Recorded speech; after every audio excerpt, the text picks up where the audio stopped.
living longer, living healthier, living better than ever before. Welcome to Mountain Pacific's Healthy Living for Life, a weekly series that gives you the information, education, and expert insight you need to become an active participant in today's ever-changing healthcare climate. Here now is today's program host. For many of us, alcohol is a regular part of social gatherings, from birthdays to weddings to dinner with family and friends. But alcohol can put us at risk for serious diseases and alcohol-related accidents. So, can we enjoy our alcohol and still be healthy? Welcome to Healthy Living for Life, a show dedicated to helping you do just that. I'm your host, Beth Brown, and today we're talking about alcohol and the impacts it can have on your health and well-being. Stay with us. Welcome back to Healthy Living for Life. Joining us first this morning is our regular expert, Chief Medical Officer, Dr. Douglas Kunzweiler from Mountain Pacific Quality Health. And thanks so much for being on the show again. It's always a pleasure to have you on, Dr. K. Thanks for having me. So let's dive right in and talk about alcohol. So first, what is it and what is the impact that it has on our body and why? So alcohol is a byproduct of yeast acting on a carbohydrate source, typically a fruit like grapes to make wine, or a grain like wheat or barley used to make beer. So it's a small molecule. It's made up of carbon, hydrogen, and oxygen. It's quite simple. And it is able to distribute in water quite easily, and so it distributes throughout our body. Big molecules have trouble getting from our blood supply into our brain, but alcohol, being a small molecule, gets into our brain fairly readily. In our body, it acts mostly as a depressant, and really it has profound effects pretty much on our entire body, and some of them are good, but most of them are not so good. Okay. Does alcohol affect us differently, say men versus women, or our age? Yes, age makes a difference, gender makes a difference, ethnicity can make a difference, and it also depends on your experience with alcohol. The more you drink, the more your body revs up to metabolize it and detoxify it. So naive drinkers tend to have a larger reaction to it than somebody who's been drinking for a long time. Sure, that makes sense. So why are women more affected by alcohol than men? Well, there's a number of reasons. Women tend to have less of the enzyme in their liver that detoxifies alcohol, so that's part of it. The other thing is that, as I mentioned, alcohol dissolves in water, and pound for pound, women tend to have more body fat than men, and alcohol does not dissolve in the body fat. So what that does is it sort of concentrates the alcohol in women compared to men. And in general, women are just smaller, and so you drink the same quantity of alcohol, it's going to have more effect on you. Yeah, depends on the woman sitting here. And you mentioned the liver too. So are there things we can do to protect our liver if we want to drink alcohol? Well, yeah, the most important is to really limit how much you drink. General recommendations are 1 alcoholic beverage a day for women and 2 for men. So that's helpful to decrease the amount of alcohol that you drink. The other thing is to just eat a healthy diet, low in simple sugars, low in processed foods, high in vegetables, fruits, lean meats, whole grains. Okay. And so we know liver is a big player when it comes to things that alcohol can have a bad impact on. What about other organs like the pancreas or other parts of our body that alcohol can affect? Yeah, as I said, it has a profound effect on our bodies in general. It has a big effect on our brain. And one of the beneficial aspects of alcohol is that in small quantities, it sort of depresses our inhibitions and makes us more social, sort of brightens our outlook a little bit, and that's good for social gatherings. On the other hand, as that concentration of alcohol goes up, it has a really deleterious or a bad effect on the brain. It interferes with coordination, it interferes with reflex time, it interferes with our vision. It can cause a spinning sort of dizziness called vertigo. And it can have long-term effects on the brain too. It's associated with dementia and with depression and permanent brain damage. It also has profound effects on our heart. At low doses, it tends to speed up the heart rate. At high amounts of alcohol, it actually damages heart muscle, and it's associated with rhythm disturbances like atrial fibrillation, high blood pressure, and heart attacks. Yikes, so that's not good. And what about cancer? Can alcohol cause cancer? Well, causation is always somewhat hard to prove, but certainly alcohol is associated with many cancers. We especially think about it with cancers of the mouth and tongue, cancers of the swallowing tube, the esophagus. It's associated with cancer of the liver, of course, and cancer of the pancreas, and it's associated with breast cancer in women. What about our immune system? I know some people that swear if they do a shot of something, it helps chase away a cold or something. Can alcohol help our immune system? I think that has to do with that making you feel a little bit brighter outlook.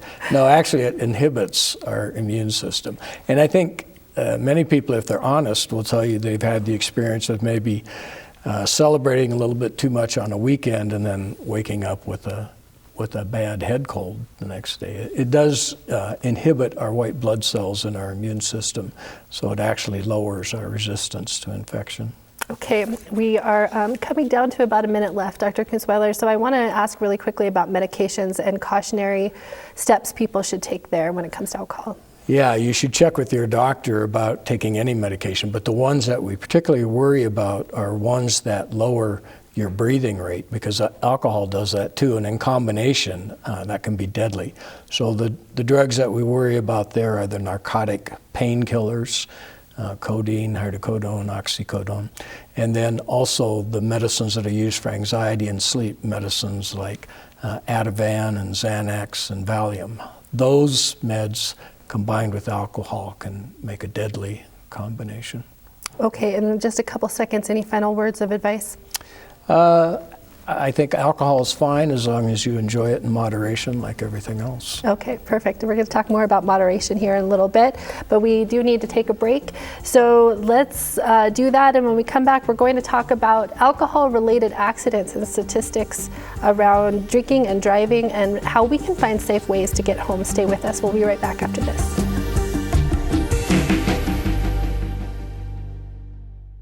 Welcome back to Healthy Living for Life. Joining us now is Corporal Noel Petty from the Helena Police Department, who is going to talk to us about some drinking and driving statistics and some of his experiences being with the police department. And thanks so much for being with us here. Sure. So let's talk about drinking and driving. Of course, we've heard that it's unsafe to drink and drive. What are the actual risks, and what does alcohol do that makes getting behind the wheel so dangerous? Well, we can just start with, some generic statistics from Montana Department of Transportation. If you look at their data showed that in 2019, 58% of all fatalities were the result of impaired driving. And data from 2020 from MDT showed that there, across the state of Montana, there were 212 fatalities in 2020. So if you use that percentage of 58%, with a little bit of fluctuation, you could subjectively say that there was approximately 123 fatalities last year in 2020, result of impaired driving. Okay, and yet many of us will still have a drink or two and get behind the wheel. We say, oh, we're fine, I'm fine to drive. What's your experience there? Here's the thing. It's alcohol. Alcohol is a depressant. It impairs your ability to operate a motor vehicle safely. And as a result of that, it slows your bodies down. And when it slows your bodies down, it slows your body's reactionary time down. And we know driving is about reactions. And so with that being said, your ability to perceive a hazard or a threat and subsequently respond to that is diminished. And it diminishes even more with the more drinks that you have, the more alcohol that you put into your body. So you already gave us some statistics around drinking and driving and accidents that are caused by alcohol. Do you think this is more common in rural areas than it is in urban areas? I don't know if I would say more common or less common. I would just say that there are some definite factors in the difference between urban and rural areas. Urban areas, generally, you have, lower speeds, lower speed limits. Rural areas, typically you have a little higher speed and speed limits in that area. Rural areas may not be as enforced as well as urban areas. When I talk about law enforcement, and out in rural areas, there's less lighting, and typically a lot of these impaired crashes occur during the nighttime hours, and so there's less lighting out there for you to see what's going on or what's out there. So I'm sure most of us watching have heard the term legal limit. Can you explain what that is and talk to us a little bit about legal limit? Sure. So the legal limit in the state of Montana is 0.08. This is state law. However, the legal limit, it's kind of misleading. And the reason I say that it's kind of misleading is because the alcohol affects everybody differently. You could have two individuals at a 0.08. They're both at the exact same legal limit per se, but they're completely different in their impairment in their impairment levels. And this is just because alcohol affects everybody differently. There are many factors in that. The reason we have, most of the nation is at a 0.08 for legal limit is the National Highway Traffic Safety Administration has done numerous scientific studies on this, and they've concluded that a 0.08, virtually all drivers are substantially impaired at a 0.08 blood alcohol concentration. And there's a lot of decreases in your performance while driving a motor vehicle with braking, steering, lane changes, judgment, and divided attention. And so legal limit, yes, there is a number. However, somebody going out and having a couple drinks with dinner could be affected a whole lot differently than somebody else because of many different factors with their bodies. And I haven't even put it into the factor that of prescription medication that somebody could be taking that their doctor has ordered reacts with that alcohol and has a detrimental effect on the impairment level that somebody could be having. So one drink with a prescription medication could equate a very higher or a higher impairment level because of that prescription medication and the alcohol mix. So is there sort of a safe level of drinking to still get behind the wheel, or how does somebody know if they're approaching 0.08? Do you have any tips there? Do you have a sense for how much alcohol is too much? That question can't be given an exact answer, but there are some guidelines. So the National Highway Safety Traffic Administration, NHTSA, they came out with a generic guideline. And they said that the average 170-pound male would have to consume more than 4 12-ounce cans of beer within 1 hour on an empty stomach to reach a 0.08. And then the average 137-pound female would need at least 3 cans of beer to reach that same 0.08. However, you got to look at today's culture with beer and everything. A typical mainstream beer is about 3% alcohol by volume. But you got the popularity of breweries around the state. Any one of those beers can be 4% to 10% alcohol by volume. And so when you start accounting for that and there's several other factors, it becomes very difficult to say, yes, you can have 1 beer and you'll be safe to drive, or you could have 2 beers and be safe to drive. A general guideline is really just, if you know you're going to be out drinking and you know you're going to have a beer or 2 with dinner, whether this is a dinner or this is an impromptu social gathering, is just make a plan. Just have a plan and understand that you are going to be driving. Maybe you're taking a prescription medication, and so that 1 beer with dinner can be completely detrimental to your impairment level, even though you just had 1 beer. And so make a plan, have a designated driver. In today's world with ride sharing companies, local community programs, there are plenty of ways to get you home safely after even having 1 beer tonight. It's just not worth it. That's really great advice to end on. Thank you so much, Corporal Petty. We're out of time, but I appreciate you coming on and sharing your expertise. Absolutely. Thank you. Thank you. And we do need to take a quick break, but when we come back, we're going to talk about alcohol use disorder and how people can get the treatment they need. Stay with us. We'll be right back after these messages.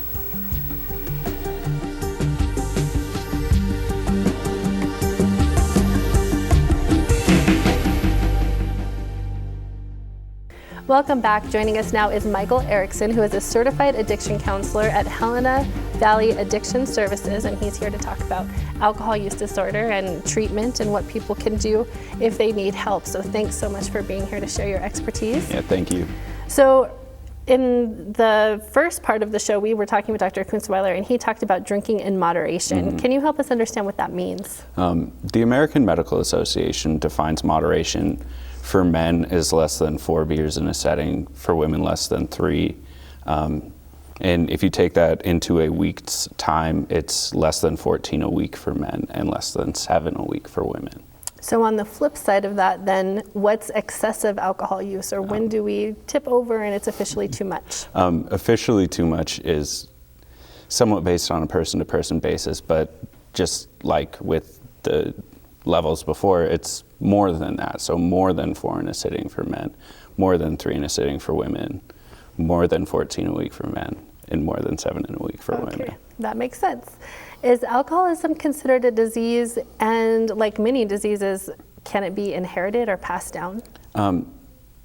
That's nature versus nurture. There are genetic predispositions, genetic markers, but you can have those genetic markers and not develop a substance use disorder. And you cannot have the genetic markers and also develop a substance use disorder. It's kind of how you are, how you intake alcohol, how you react to it. It's very difficult to put a genetic stamp on anything these days. Yeah, sure. So someone who drinks excessively, is that person automatically, they have an alcohol use disorder, or how do you define that? Alcohol use disorder is defined by the DSM-5. There's 12 criteria, 11 criteria, something like one of the two. It's, are you missing work? Is it affecting your relationships? Are you using in situations where it's hazardous? Are you drinking and driving? Is it affecting your life in a negative way? And are you continuing to use despite negative consequence? So is that a self-evaluation, or do friends and family usually point that out, or how does somebody know if they have an alcohol use disorder? The general, how you know is, are you having trouble quitting, and is it getting in the way of your life? It's kind of fluid, but seeking professional help if you have a question about that, if you think you might, is generally the best course of action. Okay, so if someone does feel like it's getting in the way of their day-to-day life, what do they do? Where do they turn? What's a first step a person could take? Generally, the first step is catching an AA meeting. There are people there to help other people in the community it's a mutual self-help program, and it's been around for a long time. Mm-hmm. If something like that isn't working, seeking professional help, coming to someone like me, the colleagues I work with, going to the doctor and seeing if it's having a drastic physical effect on your body. There are addiction medicine specialists in town that help with those types of things as well. Okay, great. And what about people who could just quit cold turkey? Is that possible? Can you speak to that a little bit? If you have an actual substance use disorder, quitting cold turkey is very dangerous. It can cause seizures in people that have been using for a long time. It's generally not recommended. What's recommended in someone who's been using for years is coming to see someone like me, going to see a doctor. There is a medication for things like that.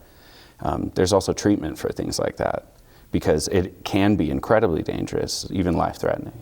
So you mentioned seizures. Are there other symptoms that go along with alcohol withdrawal, somebody who's trying to quit? Yeah, tremors, shaking, confusion, anxiety, insomnia. When you are going through alcohol withdrawal, alcohol detox, it affects a lot of physical systems in the body, and you'll know it's horrible. Okay. So you mentioned the medications too. Can you speak a little bit more about those, and do those have side effects?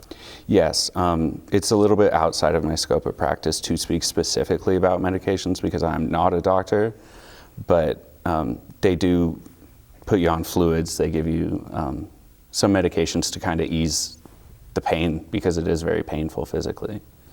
So what is the sort of typical protocol or what somebody goes through if they're trying to quit alcohol for good? First thing is to get a chemical dependency evaluation. It's a series of questions that dives a little bit into your past and how you have been drinking. Next course of action is some form of treatment, whether it be medically managed inpatient treatment for someone going through severe withdrawal symptoms, or as little as community peer support, which is someone who's been there and can help kind of guide you into what it is you may need. And then everything in between, from 12 hours of active treatment, group, one-on-one treatment, peer support, to AA and NA. You know, there's a level for everybody. Okay, so it's different for different people? Yes, very much so. Okay, so for anyone who might be watching today, just your final words of advice, if they're struggling or they know somebody who is, what can they do? Where do they get more information? Reach out to, there are multiple clinics in town, but seek help. You know, you're not alone in this. There are people who've been out there who have recovered as well. It's not an I recover, it is a we recover type thing. Okay, that's awesome. Thank you, Michael. Really good advice. We Thank you. appreciate you being on today. And I would like to also thank Dr. Kunzweiler and Corporal Noel Petty for also being on today. And thank you so much for tuning in. We hope you'll come back and see us again next week. Until then, stay fit, stay well, and stay healthy for life with Healthy Living for Life. Have a great week, everybody. Healthy Living for Life is brought to you by Mountain Pacific Quality Health in partnership with AARP Montana.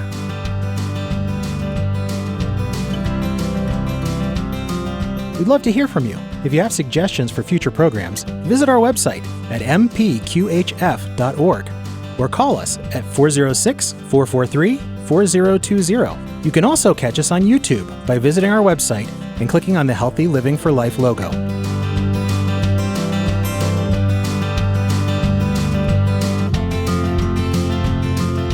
Production facilities provided by Video Express Productions.